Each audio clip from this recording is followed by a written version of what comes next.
Assalamualaikum, everybody. Welcome to Latino Muslims Part 2. Thank you for joining us. My name is Ramon Mejia. I'm going to be your moderator tonight, and inshallah, I'll do a good job. So make sure you'll make dua out there for me too, that we all do good.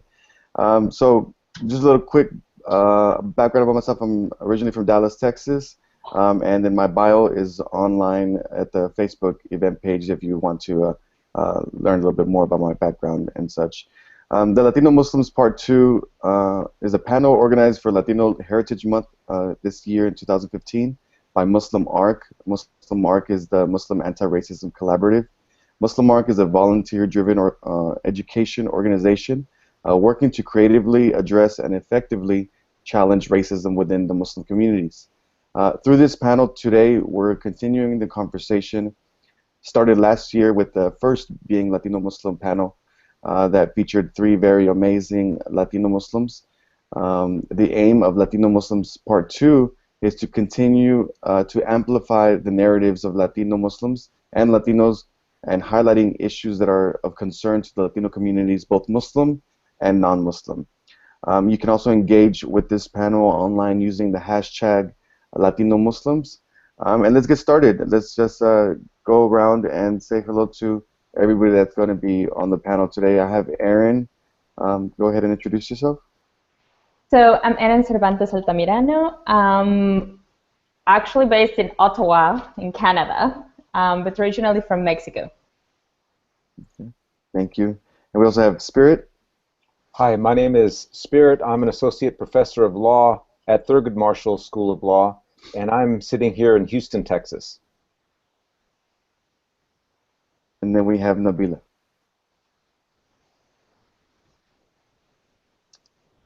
Oh, did we lose Nabila? You may have dropped out. Yeah, I don't see her on the bottom here. I'm sure she'll reconnect. Okay. Hopefully she'll be able to reconnect here in the next few seconds. Let's wait a little bit. If not, then we'll continue moving forward, and inshallah we'll see what happens. That's it. Okay. Let's wait. Let's go ahead and move forward to the discussion points, and then hopefully Nabila can jump back on. As soon as she jumps back on, then she'll be able to introduce herself and say hello to everybody. So the three discussion points that we're going to be focusing on today are identity, solidarity, and collaboration. You know, identity is a big issue or a big topic that needs to be addressed, that needs to be kind of self-critiqued by all communities, especially Latino Muslims. Let's go ahead and just do a roundtable, kind of like a go around, and answer the question: can you talk about how you self-identify? Okay. Erin, if you'd like to answer the question of how do you self-identify? I just don't self-identify. You know, we were talking about this earlier, and I have a bit of a complex relationship with the issue of self-identifying, in the sense that, you know, I was born and raised in Mexico for most of my life, and now I live in Canada. I have indigenous descent. So, you know, when I came to Canada, I realized that, you know, people will call Latinos or Latinas people from, like, they will just lump all these people in this group regardless, you know. And there will be also a very gendered and sexual aspect to it, and I really, really dislike it. So, you know, if I have to, I will tell people that I come from Latin America, that I'm Mexican, but just by accident, you know. So, yeah. Mm-hmm. Yeah, that's something that's truly interesting in the sense that, you know, we are always kind of, you know, are kind of almost forced into a corner that you have to identify. Well, how do you identify? Some, you know, and the fact that we decide to you know, push back and say no, we're not going to self-identify. And you know, I don't fall within any specific boundary that's created by society. So that's something that's extremely interesting and very powerful at the same time. Spirit, what do you think? So, at least with myself, I do not self-identify as Muslim. So I may sort of be the sort of outcast in this discussion. I guess my contribution comes because I've been researching Muslims in prison for over a decade now. Mm-hmm. So I've been interviewing, I've had correspondence with actually lots of Latino converts from behind bars. And so the issues of identity and race, all that I've been studying it for a number of years, and that's what I feel like my contribution is going to be to this. When I have to, I'll check Latino in the box, or I'll fill that in when I have to. But I'm with Aaron on this point. I try not to self-identify if it's not necessary. Right. Yeah, it's you know, I would that's probably the question that I don't even know how to answer yet. Like as far as how do I self-identify? I mean, I guess How do you fill out the forms, the government forms? Tell us. I usually sometimes put other. Yeah, that's well, go ahead. one of the I think a helpful concept for thinking about this that legal scholars have developed is this idea of intersectionality, that I find it is helpful, especially thinking about Latino Muslims. So intersectionality tries to look at, well, what is the standard or the norm of success in our country? And so when you think about it, it's white, it's male, it's wealthy, Christian, educated, right? So that is the sort of litmus test in our country. If you're a white male, you have money, and you're educated, and you're Christian, right? Those intersections are what spell the greatest success in our country. So conversely, when you move away from those categories or those intersections, then you start to fall lower on the social rung. Mm-hmm. So for example, Latina, sort of less educated, less money, Muslim would be very close to the bottom of the social rung, right? And so that may be a way to think about this. And so for Latinos in the United States already occupy several of the lower rungs from education, socioeconomic, etc. And so one way of thinking about identifying as Muslim is that's another strike against you. Mm-hmm. In this country at this time. Identifying as Muslim is another intersection that would put you lower on the social ladder. I think it depends a little in the sense that it also depends what kind of Latin American you are or Latino you are. In the sense that, for instance, I do identify as Muslim, but I have passing privilege. So, people will know that I'm a minority, but they usually don't know where I'm from.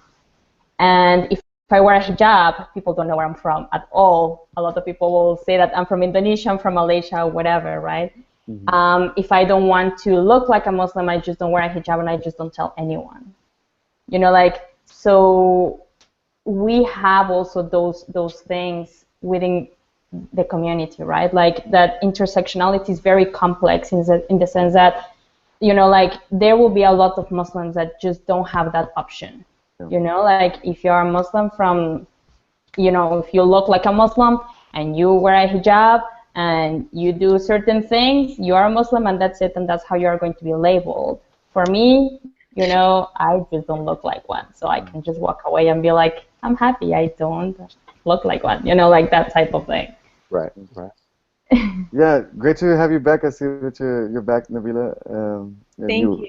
Sorry about that. No worries. Go ahead and introduce yourself to everybody out there, and we're just starting to talk about identity. Right? My name is Nabila Wasi. I am live from Sacramento. Alhamdulillah. Assalamu alaikum. Peace and blessings, everyone. I'm not sure what I missed.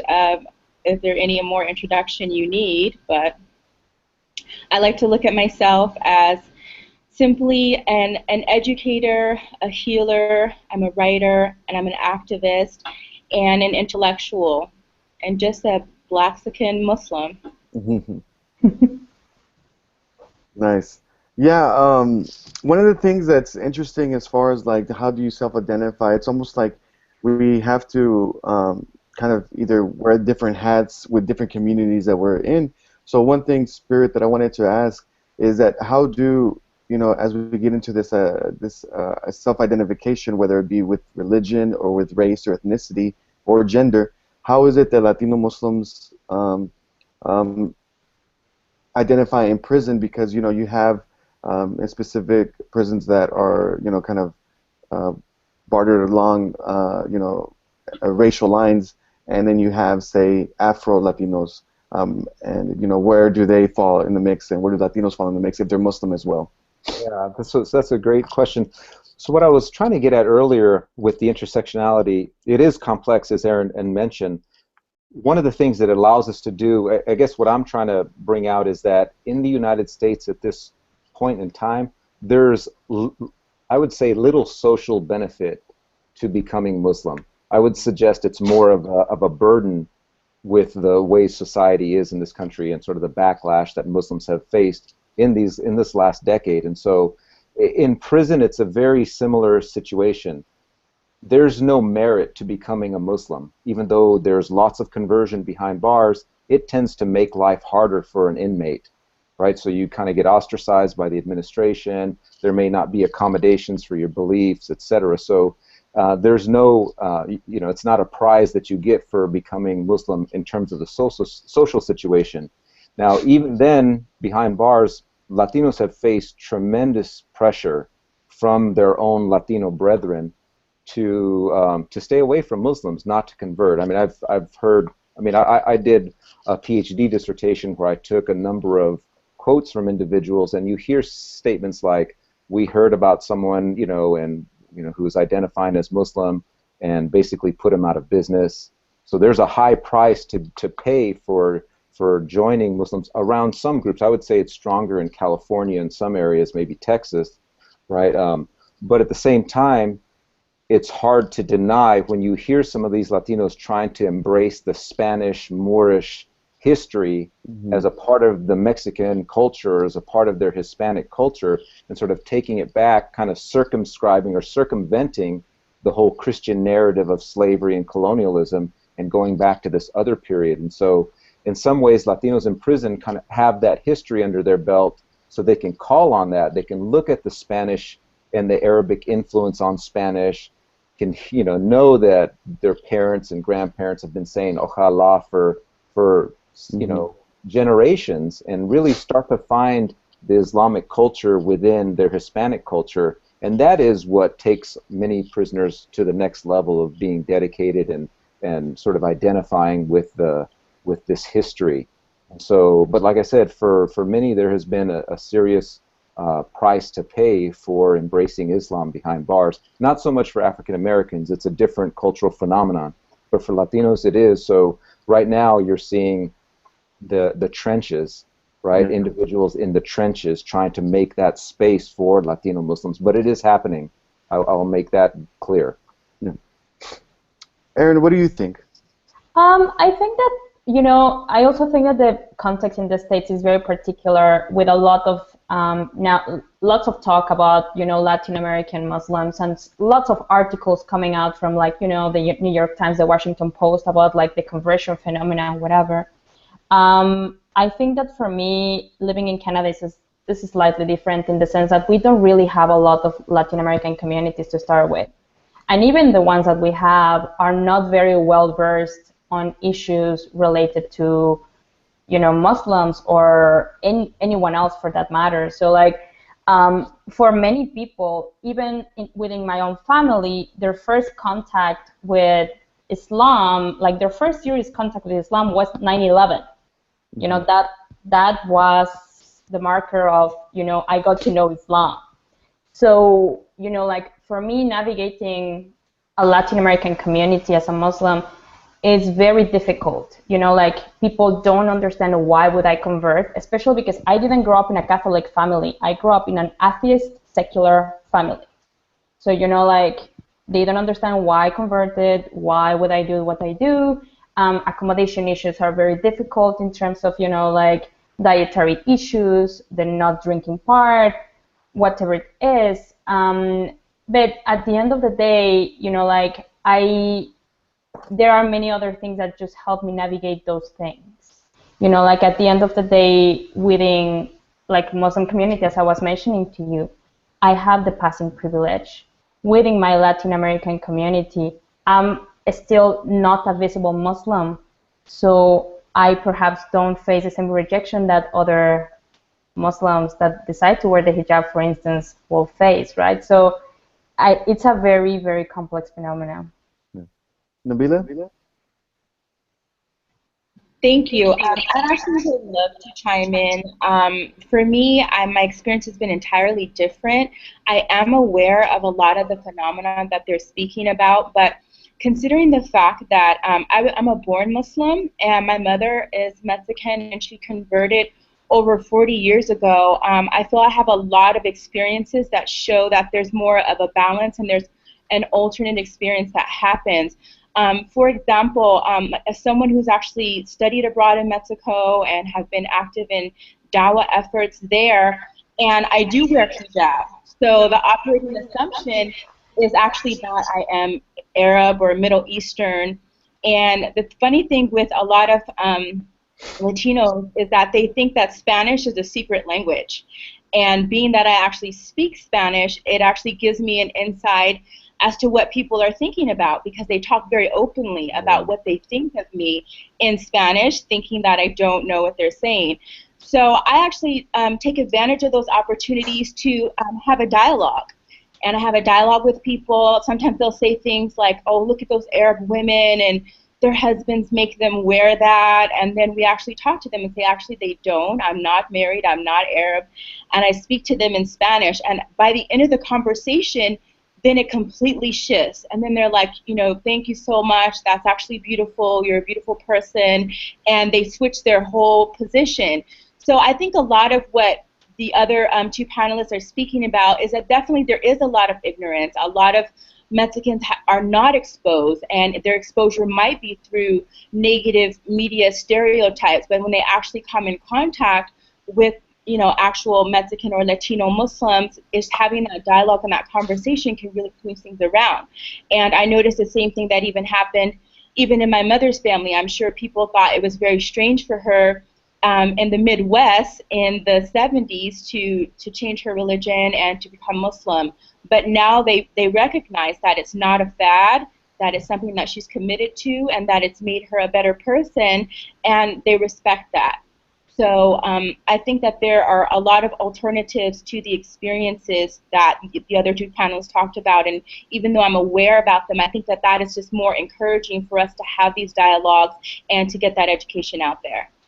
For sure. Yeah, no, that has happened to me multiple times when it's like, you know, because of my beard, it's like I'm sitting down and I'm, you know, I can remember vividly being like waiting for Olive Garden with my wife, and my wife had gone to the excuse herself to the restroom, and I'm sitting there, and the bus boys, you know, they start talking in Spanish, like, oh, look, you know, ahí está Osama bin Laden, and, you know, los va a matar y todo. And I'm like, hold up, man. Hey, I talk Spanish too, and I'm talking like I was like, my family's Mexican, and they were like, oh, like surprised and got scared, and then they start asking me questions like, wait, you know, I didn't know that there was Mexicans who were Muslim, and so, and it creates that kind of that starts to learn. It's more so of people not knowing that there are Latinos or there are people from Latin America or Latin American heritage who are also Muslim, and when they're surprised to learn it, then it kind of, they start to break those barriers down, you know, possibly start addressing those stereotypes that are so common within our society. You know, another issue that, you know, being Latino and also being Muslim is that at the time when I was in Iraq, I wasn't Muslim, but you know, we were on convoys, and we would actually, you know, it would be better for us to cover our face because for Latinos, because there were so many of us and we have the resemblances of like Arab facial features, that we would cover our faces because we would think that if we weren't uncovered, then we might be targeted for being like traitors or being seen like, look, those Arabs are traitors, and we would be so that's why we would feel safer to cover our faces, you know. Very interesting. You know, one of the problems I have is almost in reverse, is that I constantly get identified as a Muslim out there in different media sources, and so I've, you know, lots of people have just assumed that I am, just because I do research in this area. But it's very interesting because it's almost as if people couldn't imagine why I would want to research these issues if I weren't a Muslim. It doesn't make sense to a lot of people. And how's, now that you bring that up, how is it that you got involved with working with Latinos and Muslim and identity, and specifically like in a prison setting? So it all went back to when I was a graduate student and I was working on my PhD, and I started reading some material. Hisham Adi had put out Jihadis in the Hood, which was this one article in the Middle East Report, and basically we started making the links between Islam in America, hip-hop culture, and prison culture. And you know, when the little light bulb goes off in your head, like that was it. I found my topic that I wanted to really know about. And so when I started looking around, there's no research in this area. And so that was a cue for me to, and really what happened is that I kind of joke about it when I talk about my first conversion in life, and my first conversion was to hip hop. You know, I just got into it, and and the very first album I bought was Africa Bambaataa and the Soul Sonic Force. You know, and I bought this 12-inch single, and well, of course Africa Bambaataa is a Muslim, and I didn't know it at the time as I was growing up, but after I'd seen this article and started reflecting on it, I realized that I had been listening to Muslim rappers for many, many years, not knowing it, and even reflecting that the first time I'd ever heard the name Allah was in a hip-hop song. You know, and so these sorts of things started making sense, and it sucked me in. And yeah, I spent several years just dedicated to this issue. So part of it was my own fascination with my own history, right, my own understanding, and then also just this huge gap in research. Our knowledge is just really poor in this area, and so I wanted to contribute to that emptiness. So that's kind of how I got into it, and so and then it ended up being an area that I just saw more developments. I kept writing and kept researching in the area, and there's like me and one or two other people that focus on these areas. So it worked out to be a more long-term area of study for me. Nice, very interesting. Yeah, when I was doing my thesis on in college, and I was doing it on Latino Muslims and conversion. Yeah, it was very difficult to find. There was only articles here and there, and there was only like one monograph that had been written on Latino Muslims. Yeah, so it's very important work, and more writings need to be done as far as like to understand the Latino Muslim community. Nabila, is your work in Dawah, how is it that you got into doing more Dawah? Obviously, like when we're Latinos and we're Muslims, it's almost like kind of like, hey, sometimes I kind of feel that the community at times will kind of like I'll be like the mascot, Latino Muslim mascot. Like, hey, this is my Latino Muslim. Like he speaks Spanish too. Like trying to convert other people. So how did you get into Dawah? That's a really important question. I don't look at myself as being a da'i or anything of that nature. I'm just a regular, everyday Muslim. And I think that what's so powerful about that is that I don't proselytize to anyone. That's not my style. I don't like to be preached to. No one likes to be preached at themselves. And so how I got into it really was just being an activist and just being myself and doing the work that I do. And just being a hijabi and a Latina, people are just fascinated. And, I try to be the type of person to make myself available for questions. I'm a connector. I try to connect different organizations and groups. And so for me, just doing service, as that to me is really the epitome of Dawah, because what impact you'll make as a Muslim is really what people see you doing more than what they see you saying, or hear you saying for that matter. Very true. So, and even with Mexico, what happened with that is just me trying to connect the Mexican Masajid to, our resources here. Initially, when I first studied abroad in Mexico, I was very young. I was in college, and I didn't know any Muslims there. And I just even remember being a time growing up where I thought my mother was the only Mexican Muslim in the whole world. So whenever I would meet Mexican Muslims, I'd be so excited. I probably would freak them out a little bit. I even remember the first time I went to ISNA, and they had like a whole Latino Muslim segment, and I was so excited. They probably thought I was really eccentric, but really just as someone growing up in the religion and not really knowing a lot of Latino Muslims, for me, I think it has a special soft place in my heart to try to, further the cause and help the communities out there that are doing the good work. The communities in DFA, there's communities Omar West has a really beautiful community. There's an up-and-coming community in Chiapas, which is very beautiful. It's mostly indigenous participants, alhamdulillah, indigenous members. So for me, I just try to just be a connector, open myself, and see how I can be of service. Okay. Thank you. If that answers your question. Yes, absolutely. Erin, you know, being a candidate. Oh, that was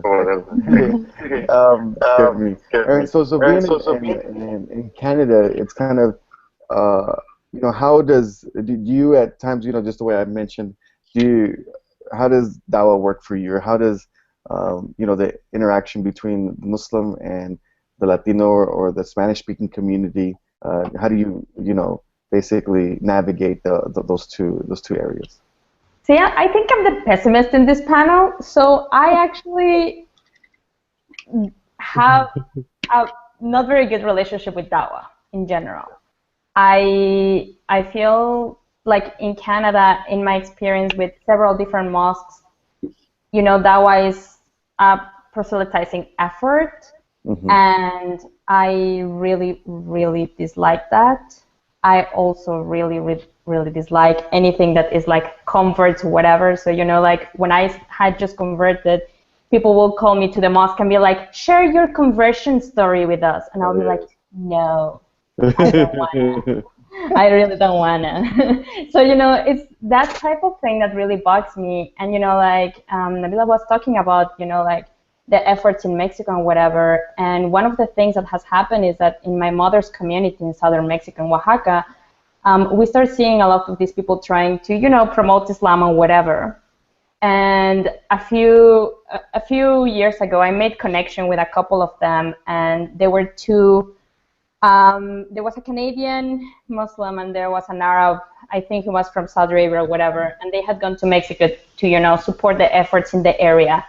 And one of the things, you know, like I was sitting there just randomly, and I saw them all dressed in like traditional Saudi clothing. So I knew that they were Muslims, so I just sat there beside them, just like watching them. And then they were complaining about how the Indians will convert to Islam, but they wouldn't get rid of their crucifixes, stuff like that. And for me, that was a very shocking experience in the sense that, you know, that's the same thing that we see in Canada with indigenous communities. You know, like a lot of Muslims will go up north to Nunavut, to like the Northwest Territories, say, you know, this is Islam and it's wonderful. But the reality of things is that they neither know the context, they don't understand how indigenous communities work, they don't understand how spirituality works, they don't understand the language, they don't understand the culture. And I think is very, like, that's a very complex thing, because you can go, you know, in my mom's area, these guys will go and they wouldn't understand. But in my mom's area, like a lot of indigenous spirituality, in their mind, why would they give up Jesus for the Quran if Jesus is in the Quran? Like, you know, like those things that they never bother researching at all, and then they go and do dawah. So for me, it's like, no. It's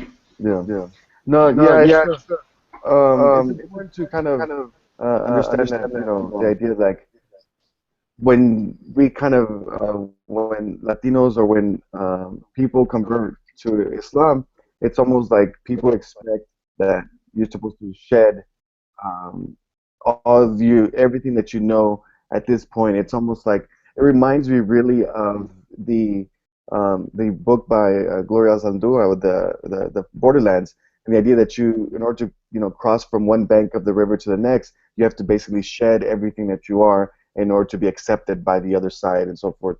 So that's something I think it'd be interesting to discuss, as far as the idea of, you know, using that geographical political line of, you know, where indigenous or Latino or immigrant, you know, the identities connect, and what's the difference between indigenous, and what's the difference between immigrant and indigenous and convert and so forth, right? So if y'all would like to start discussing that and how that works, I'm all for it.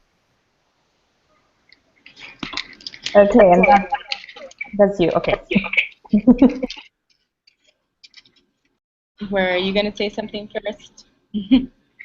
Um, okay.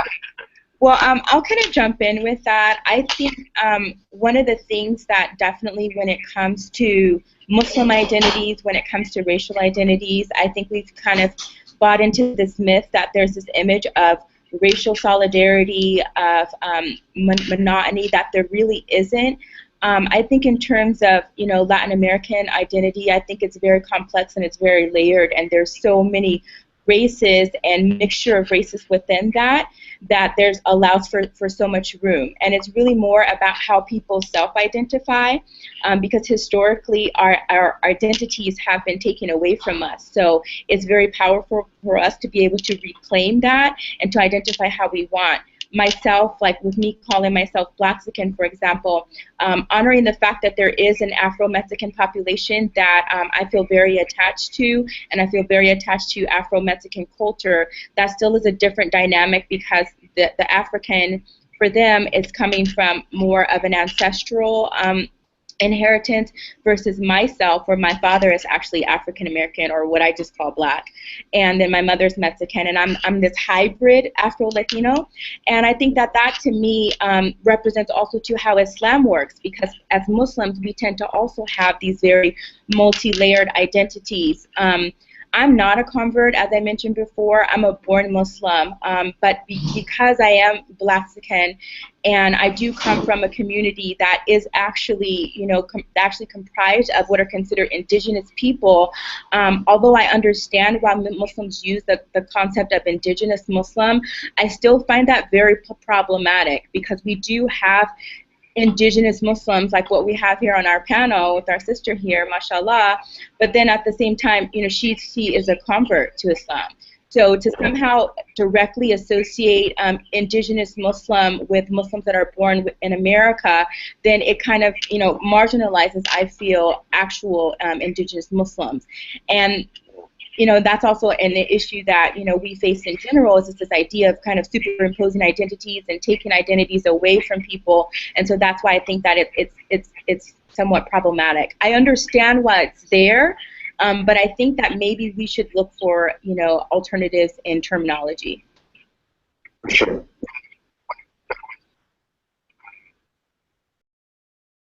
And ways in saying something. Spirit, I know that you wanted to say something at the beginning. So at least we can look at the demographics here in the United States and try to talk about immigrant populations in a sort of coherent way. One thing that I think is important for Latino Muslims in this country to realize is that there are different histories between their coming to Islam and then the Islam practice by immigrant populations coming over. It's very critical to realize that in 1965 there was an immigration act that was passed that allowed many South Asian and East Asian folks to come across into the United States.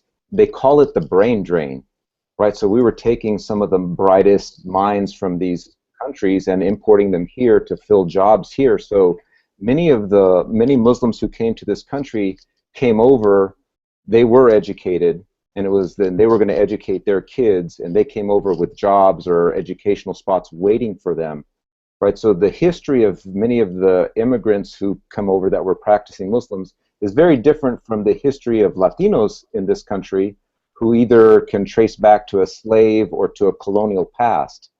And so these differences help to account for some of the differences we see in these communities right now. Muslim American groups are at the, sort of socioeconomically are in a higher position. I mean, one of the most successful groups in this country, but that also traces back to this past that I'm trying to talk about. And so it's important for Latino Muslims to recognize that they are in this country under different circumstances than immigrants who are Muslim came to this country.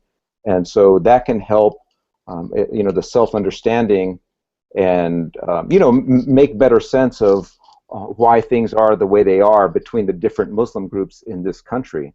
And so that is something that leads to another point which I feel is important to discuss, is there's too much of a gap between, for example, Latino Muslims and Arab or South Asian Muslims and African American Muslims. There's huge gaps. In the prison context, there have been reports that suggest that Arab Muslims and South Asian Muslims do very little to help Muslims who are transitioning out of prison. And as I mentioned before, we're talking mostly African American and some Latinos who are coming out of prison, but there's no resources coming from these groups that have more resources to help. And so these are the kind of gaps that I feel the discussion we're having right now can help fill.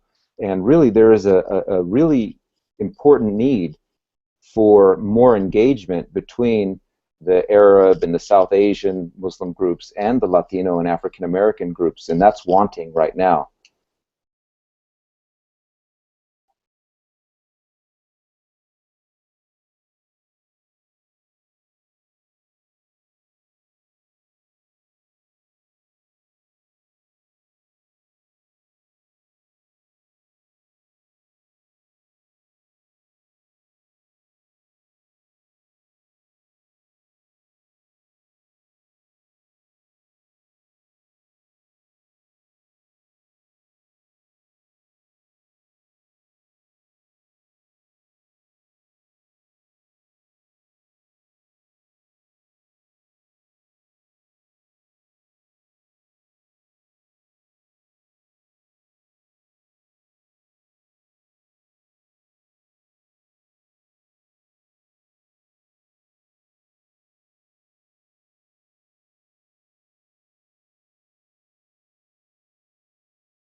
In the same way of the idea of how I guess that the stereotype or that model minority for East Asians, and saying that all East Asians, look at them, they're the minority, they arrived here, and yet they're some of the most educated, but yet they don't look at, people forget about like Cambodians, Laotians, and a lot of East Asian peoples or Southeast Asian peoples that were victims of, that were essentially refugees here and have still had a very difficult time trying to find their space within the United States society.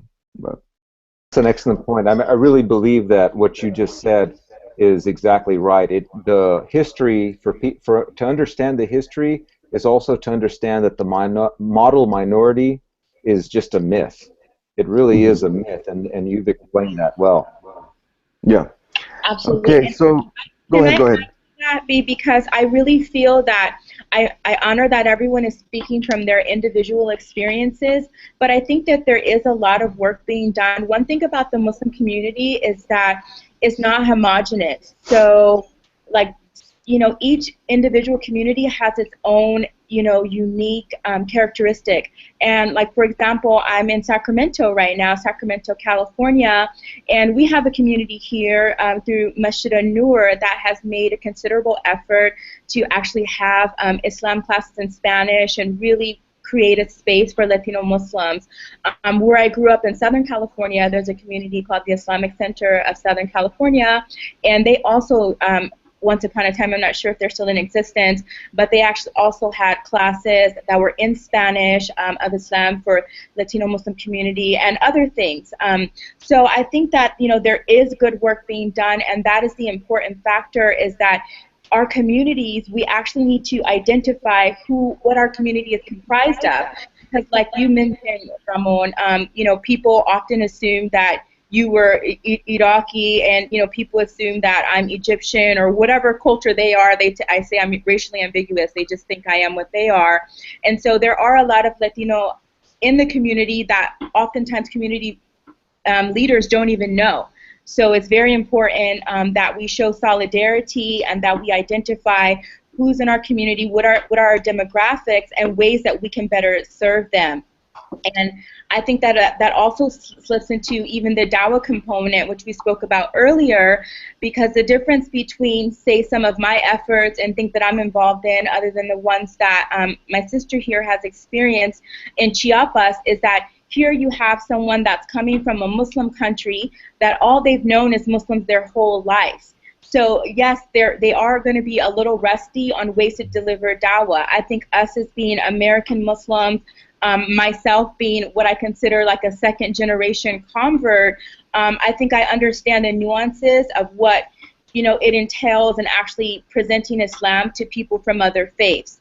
And there is a way that we can have a multiple identity. You don't have to lose your Latino identity to be Muslim, and that's not necessary. And I think that when Latinos hear it from us, and they're so fascinated with myself and how I've reconciled between my multiple identities, and I've seen that the response has been incredibly positive when I am, you know, in Mexico or, you know, around other Latinos, and they find out that like I'm Muslim. They're incredibly fascinated. I mean, sometimes I feel like they treat me like a novella star or something. It's really funny and sometimes uncomfortable, but you know, I think there is that warm reception to learn more about Islam, and it's our job to actually be that bridge and, you know, foster that solidarity. For sure. Aaron, is there kind of your interactions, because I guess for some reason, like, I'm always thinking, because you're in Canada, I was like, I've never been to Canada, but I was like, so I don't really know how it is. But how is it that, how do you characterize the interactions between, you know, Latinos and non-Muslim Latinos and Muslim community and so forth? I think it depends where. So I was based first in Western Canada, where the majority of Latin Americans are not Mexicans. So you will have a lot of people from Chile and stuff that came out with the dictatorship. And the Mexicans that are there are usually through temporary foreign worker programs. So they are not there long term. Now, there is, to be honest, a lot of work to be done in terms of solidarity between Latin American communities, Muslims, and Black communities in Canada. And the reason why I'm telling you this is because at the end of the day, I think we do need to acknowledge that, yes, we can be as fluffy and whatever about, you know, solidarity and that one, whatever, but the reality of things is that in Muslim communities, there is a lot of racism about, like, against Black people. In Latin American communities too, we are pretty racist communities in general. And, you know, like, we don't necessarily acknowledge those kinds of things when we are doing work or activist work or dawah work or anything for that matter. So, you know, like, I don't feel, because I don't have a big Latin American community within the Muslim space, I don't necessarily feel that I have anything to share culturally with everyone else. So I don't need to assert my Latin American identity. You know, like, people know that I'm Mexican, they think that I'm exotic for whatever reason. I don't play the token Mexican card. Like, I don't like to be the token Latin America. So, like, you know, I go do whatever activities I have to do and do my prayers and whatever, but I think that in terms of building solidarity, we have to do much more work in terms of, you know, working with our respective oppressions and other things rather than just pure identity. Because even in terms of, you know, when we talk about like Latin Americans in general, well, you know, I have a lot of Latin American friends that are from Chile and whatever, but we don't share cultural codes.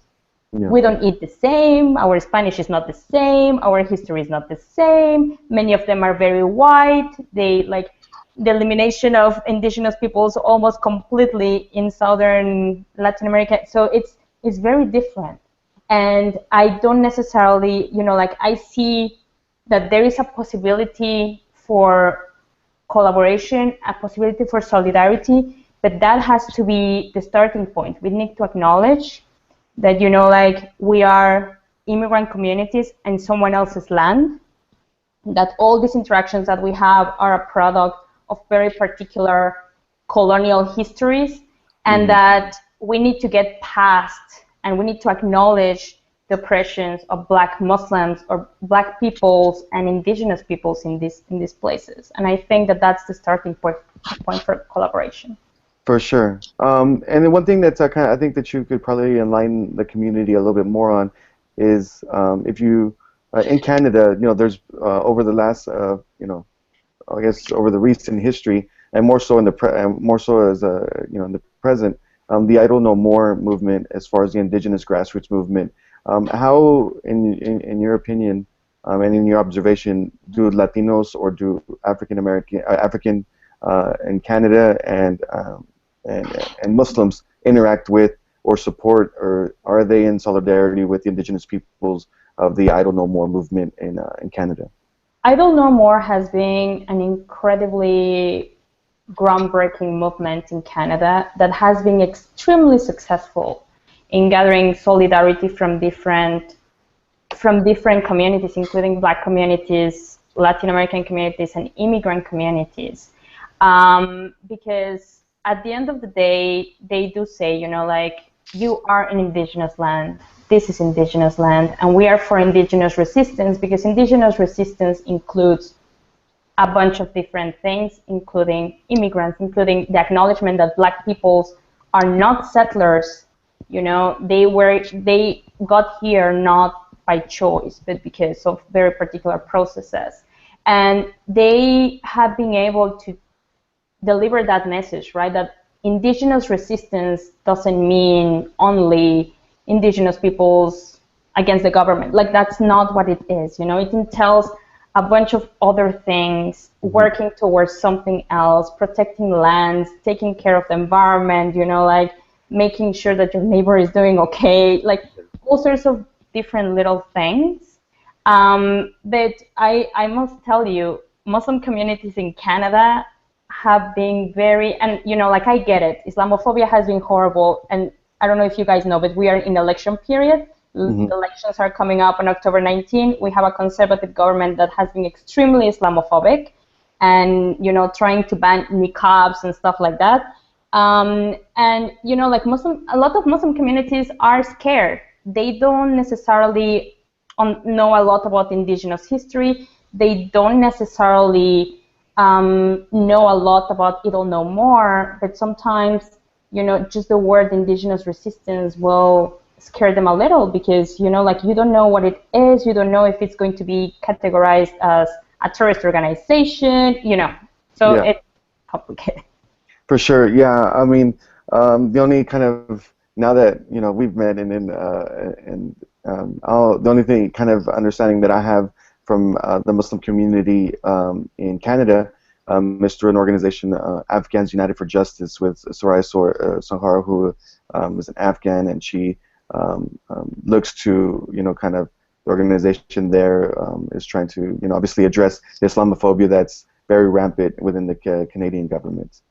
One thing also with Islamophobia, Spirit, I noticed that, for I myself, for example, have been, investigated by the FBI due to, friends that I've had that actually worked with the prison system, as far as letter writing campaigns or creating, like, kind of solidarity, relationships with Muslims who are imprisoned, in order to make sure that, hey, your community is still here, you're still Muslim, we're still here to support you and support, your struggle within, your prison sentence. So I'm wondering, how has been the response, and is there any problems that you've observed, positive or negative, in your work in researching Muslims within the prison system? So what I'd like to highlight is what the comment Aaron had just made, and it sort of is the elephant in this discussion in the room,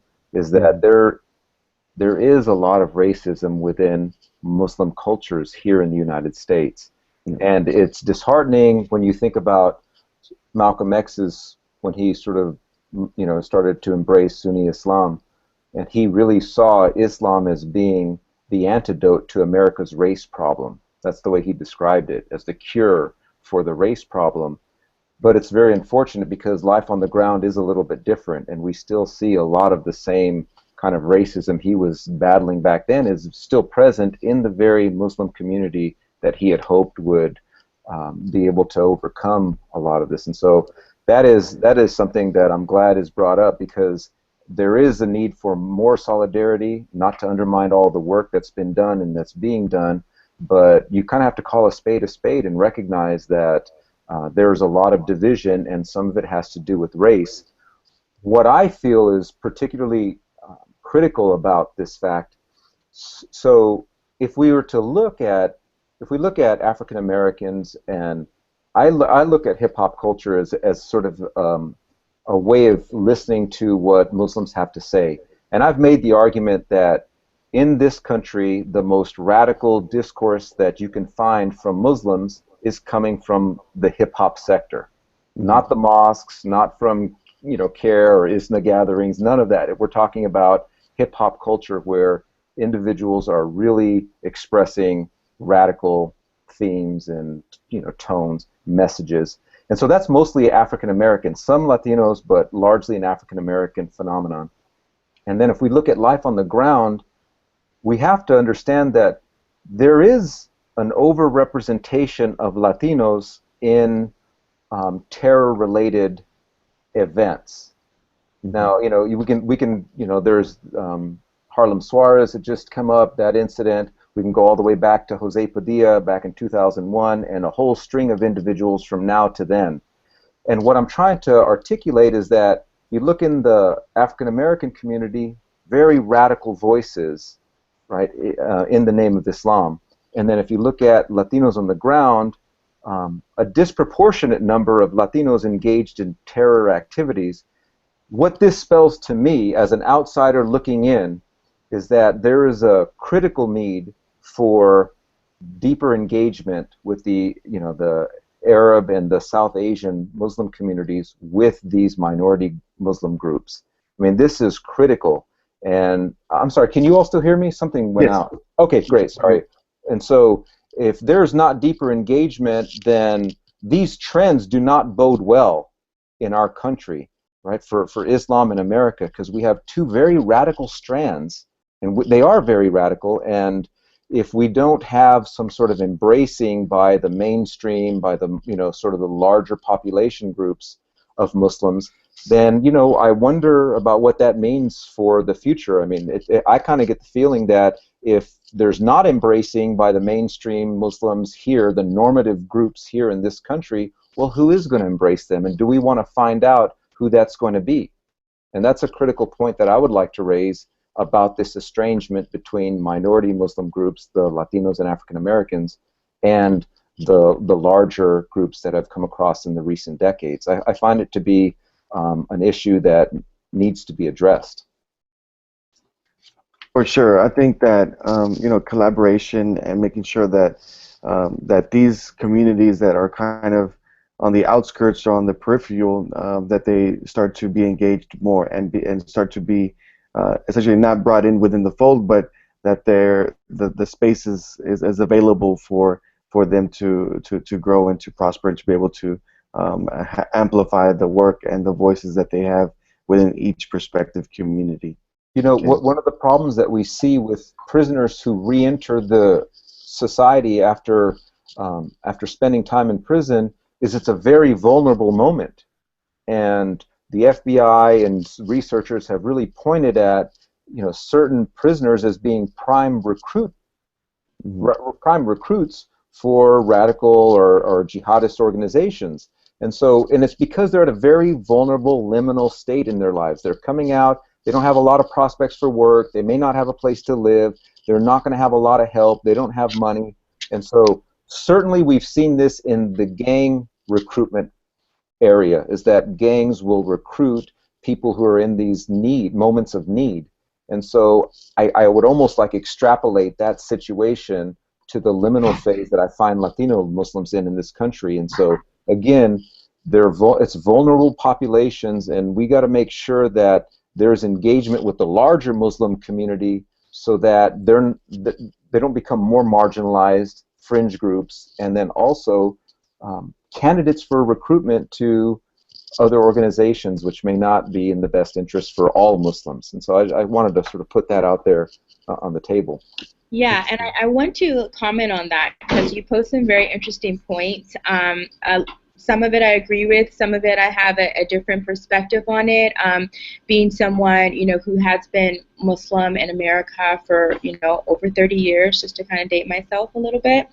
I want to kind of go back to your comment that you made about Malcolm X, because he is one of my heroes, and the work and change that he's made has been undeniable. One key thing is that I do not agree that the racism that Malcolm X was battling is the same as what we're battling within the Muslim community. Largely, the racism that Malcolm X was confronting in his time was against white supremacy. And although I wholeheartedly acknowledge that there's racism in the Muslim community, and I think that I probably might have had more experience with that than everyone on this panel, especially being multilingual, speaking Arabic, speaking Spanish, and being racially ambiguous. I've really seen the inside of how a lot of people feel about my culture, not knowing what culture I actually belong to. But it's not the same because you don't have the power structures that you have with white supremacy. So I think it's very important to make that, to delineate that and make that difference. Also, I want to add, even with that, one of the things that we have to be able to separate is Islam and the actions of Muslims. So Islam definitely is still that place of unity that brought Malcolm X into Orthodox Islam, and that actually, was instrumental and calling so many people to this beautiful religion. It is very much that.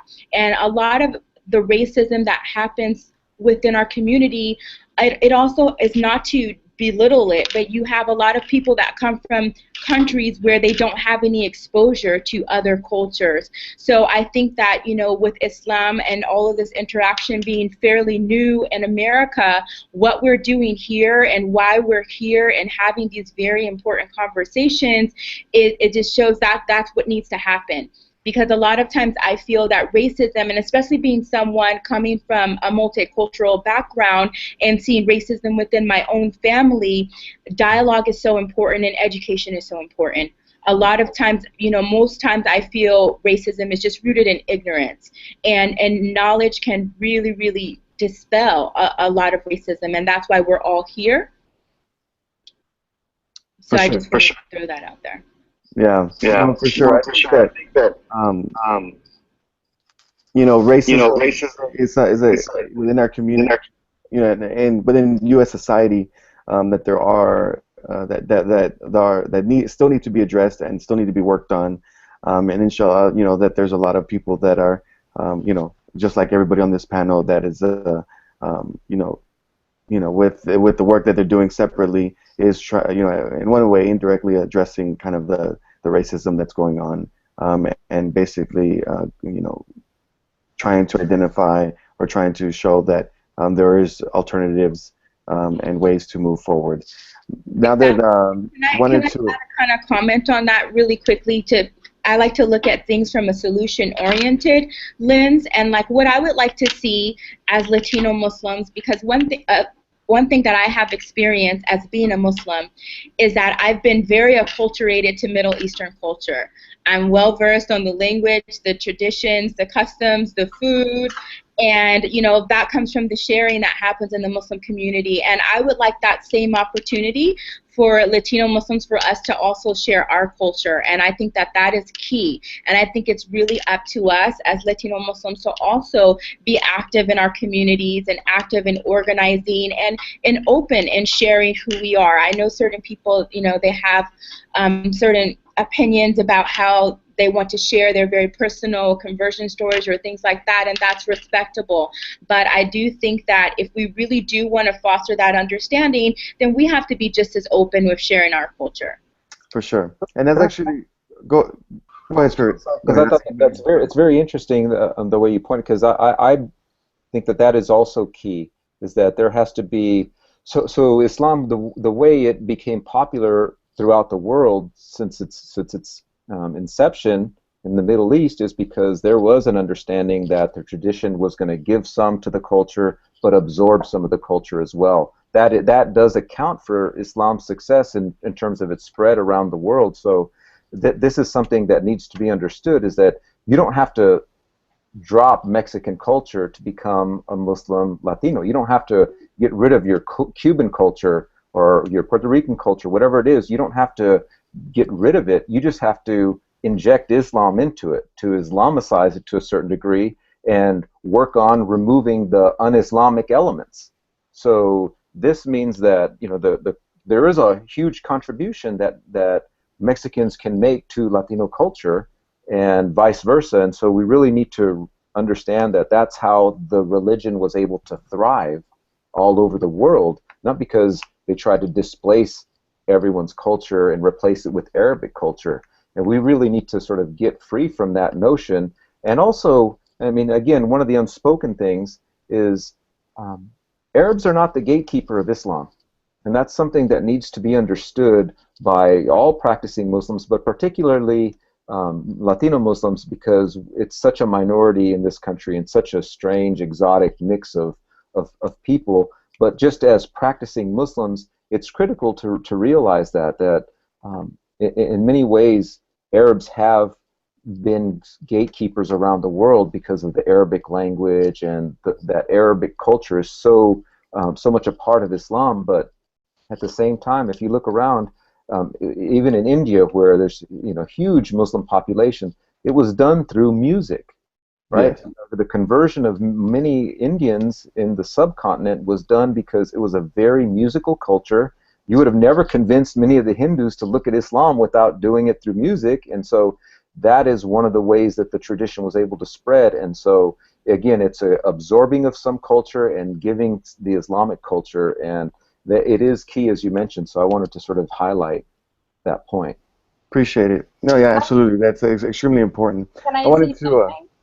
Just quickly. go I ahead. Go think ahead. on my end, I think it is some of the efforts that we need to doing here is that I mean I'm sorry, I disagree with Nabila. Like, I do think that what happens in Muslim communities is white supremacy. It's actually white supremacy that we have internalized through colonization and imperialism. But so what I think that we need to do is to recognize those processes. And I think that those processes are key to actually being able to include others. Like, on my end, to be completely honest, I'm in Canada. I don't really have a Latin American community. I don't have an interest in creating one. I don't have an interest in doing dawah efforts. But what I do have an interest in is for Muslim immigrants and converts to acknowledge that where they are is, indigenous land, occupied land, and that they need to recognize that whatever privilege they have in Canada was taken away from someone else, and they need to work in solidarity with movements like Adult No More and with other grassroots organizations. So that's For me. sure. Absolutely, Erin. Yeah, I'll just say I love you. I love the picture that you have into the camera. Sorry, my camera has No problems. worries. Absolutely. I think you're touching on a lot of important information, and a lot of you're speaking a lot of truth to it. Even I just had a comment from a friend that's listening, Shelby. She said that she wants to be your new best friend. So just wanted to throw that out there. Always. So I wanted to also move into the Q&A. We had a Q&A in where they say that this is from @Joseph who says, is a national Latino Muslim conference a productive move into trying to bring the fold in and trying to look at Latino Muslim culture, and also and how Latino Muslims are navigating this space, whether it be within U.S. society, with Canadian society, and how it's important to know how do Latino Muslims interact with their perspective, with their different religious groups, different racial groups, and also indigenous groups. So what do you think? And we'll go down. We'll start with Spirit, and then move. Well, in this country, whether you look at law schools or college or social organizations, Latinos tend to get lumped into one big group, like the Hispanic Law Students Association or something like that. So you have Cuban Americans, Mexican Americans, whatever the designation. So the idea of doing something on this level for Latino Muslims only makes sense if the solidarity question is going to be taken seriously. If we really want to have solidarity within the Muslim community at large, the first example we could set would be within our own Latino organizations and groups.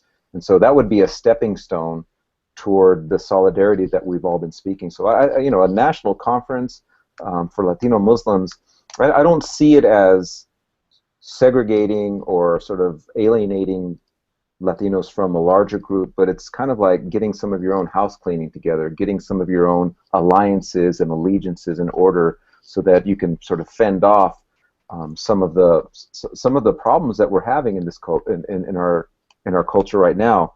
One of the things that just comes straight to mind right now is the question of conflating the long-standing animus towards immigrants with the long-standing animus towards Muslims. And the Latino Muslim embodies those two hatreds conflated. And so to me, it would be very critical for Latino Muslims to get together and figure out a response for these two ideas that I think many Americans who dislike Islam and who are very see immigration and Latinos in this country as a problem, the conflation of those two identities just puts a lot of fuel on the fire. And so for these kinds of issues, I find a conference like that or a national meeting would be very, it would be helpful and, help these alliances and solidarity move forward. For sure. If you'd like to say something real quick, Nabila, as far as thinking that, what do you think? Really quickly, I think conferences are a good idea. I don't think that they are the one-size-fits-all solution.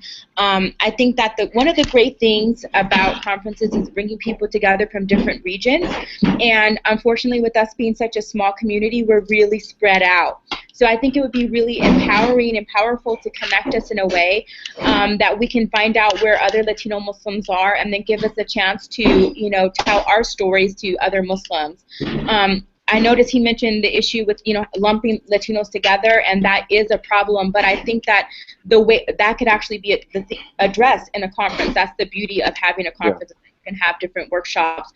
For me, I'd be more interested in a conference only if it led to a publication, because I think that a lot needs to also be documented and written in telling of our stories and making sure that we are included in the American Muslim dialogue as well and the narrative.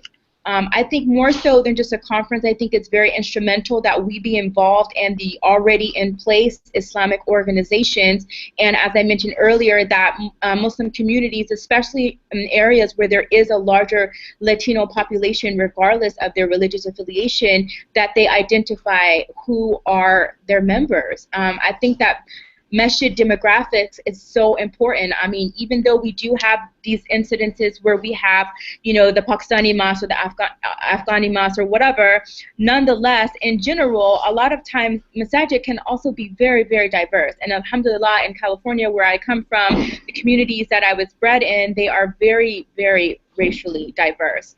So it's very easy for, a Latino to get lost in the sauce, so to speak. For sure. All right, well, it looks like our time is almost up, and I wanted to kind of give a chance to, I think we lost Aaron there, or camera just might have gone off, but I wanted to give you all a chance to give a closing remark before we end here on what are some things that people can do as far as like what initiatives are out there that people can look into to try and help learn more about not only Latinos, but Latino Muslims and the community, and how what's going on. Go ahead, Nabila, before you have to leave. Oh, she had it. You good? Okay, Spirit, go ahead. Well, I mean, at least on a very sort of, what we're doing right now, I would suggest that, MuslimARC, some of the work that's going on, by this organization. I'm a fellow at the Institute for Social Policy and Understanding, which is very much interested in researching items related to Muslim Americans, and there's all sorts of outreach work that goes on through that organization. There's a big gathering in Michigan once a year, and there's lots of reports coming out and lots of community engagement. And so again, these are kind of getting back to Nabila's point. These are organizations that are already out there and they're existing, and so the engagement can happen already. So it's not that something needs to be created, although that's going to be welcome as well. But there's work already out there being done, especially, again, I always go back to the prison outreach. Prisons are a huge locus of conversion in the United States. I mean, many people come to Islam through the prison system. It's somewhere upwards of, somewhere around 40,000 individuals a year. And well, there's a lot of needs right now for our own information. Like, for example, we don't even know how many Muslims there are in the United States. I mean, that's a really shocking thing to come to terms with, is we have no clear idea about that number. I've seen estimates as high as 9 or 10 million, and I've seen them as low as 2.5 million. And so we really don't even have a sense of how many Latino Muslims there are. You know, maybe a decade ago I read 50,000, and then in 2006 it was up to 200,000, and recently I saw 250,000, so 250,000 Latino Muslims in the United States. I don't know how accurate it is, but it does show that Latino Muslims are growing as a demographic, and so when demographics grow, we've got to get together and organize and meet and do what we're talking about. For sure. Erin, are you still there? Okay, I think she dropped. Nabila had to leave, but she did want me to let the audience know that that she is available offline if anybody's interested and wanting to learn more about specific ways that they could be involved. I'd like to thank our panelists. To Spirit, you know, it's a pleasure talking to you, and hopefully we'll be able to connect offline and continue to learn more.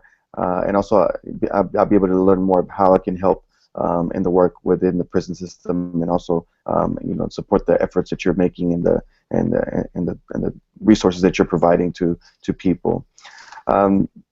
That's all that we have today, and I wanted to thank everyone, all the panelists, the audience that is watching online. Jazakallah khair to all our esteemed panelists for their time and wisdom, and to our viewers for joining us today.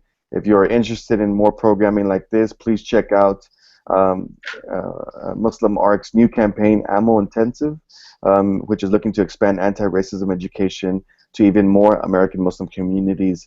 And we're at this moment asking for supporters to donate $5 or more a day. And there's a Launch Good campaign, a link at MuslimARC on Facebook as well as on Twitter. Other organizations that you could reach out to or look into is Islam in Spanish. Empower is another organization that's starting to organize Muslim communities. So I'd like to thank everybody for coming out and join us at MuslimARC on www.muslimarc.org. Thank you, Jazakallah khair, and y'all have a good evening.